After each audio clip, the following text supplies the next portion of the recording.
what people don't remember, there was a hurricane between the East Coast and Bermuda, Hurricane Aaron back then. So my first thought was, you got a hurricane up the East Coast and shut down Boston and New York. We didn't think much about it. And not tying the two in together with what we just heard, until we heard one of our company aircraft say that a plane had hit the World Trade Center. Okay, could have been an accident, but on a day like today, we didn't think it was, so we're amped up a little bit. And we hear that there was a second aircraft that hit the World Trade Center. Now, we give, as aviators, we give air traffic control a lot of grief every day, and it's a little game we play. It's a job thing, and you know, after that day, I'll never give an air traffic controller the grief that we give them, because they worked hard to get over 5,000 aircraft in the air over the United States on the ground within an hour that morning, and we were one of them. Fortunately, I made it back into Cleveland, and you know, it was mixed emotions, because I was supposed to get married 3 days later. I did get married 3 days later, so it was, you know, this bittersweet day. We land in Cleveland. There was a flight behind us, Delta 1989, which they thought was where the transmission came from, which was Flight 93. 1989 lands right behind us, and they do a security sweep of the aircraft at Hopkins. They found it not to be. The aircraft they just stopped talking on the radio. The crews were working to get on the ground. So we get into the gate, get out of the airplane, and now we hear that the Pentagon's been hit. So now your emotions are full on. And my first thought is, I want to get home. My phone's ringing, and the first phone call I got wanting to know how I was from my future mother-in-law, which I thought was kind of unique that morning. So I go home, and most of you that have been over by the IX Center by Hopkins, when you come down 237 and go past the airport where Snow Road is, it was just a wall of people. We're walking across the street, walking across down the highway, across the Snow Road exit to their cars with their bags, because the airport had been shut down.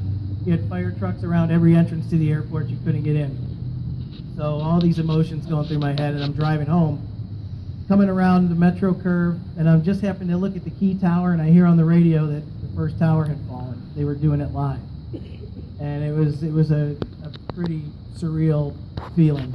So I got home, woke up my then fiance, who had been asleep, and we spent the rest of the day, like most of you did who were around then, watching those events unfold all day in horror.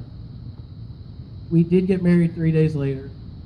As hard as it was to take the happiest day of your life and turn it into, with everything that was going on, and turn it into something still happy, we did it. We pushed through, which is what this country does. As an aviator, I think back at the crews. I think about them all the time. They dedicated their lives and their training to their careers, and they had it ended in a cowardly way. Our brothers and sisters didn't know the sacrifices they were going to make on that day. They had no idea that their hugs and kisses, and their goodbye hugs and kisses when they left to go on their trip or go to work that day, were going to be their last. The heroes of Benghazi had no idea of the fight they would be in 4 years ago today, and the help that would never come for them. On September 12th, 2001, America was one color. And we came together as one nation, and we were never stronger as a country. The worst in humanity on that day was trumped by the best that the Americans had to offer, and that was ourselves, that was each other. Reflecting on both of those tragic days, we can easily see what we need to be. We need to be a nation that stands together, true to our families and friends. A nation that remembers that it never leaves anybody behind.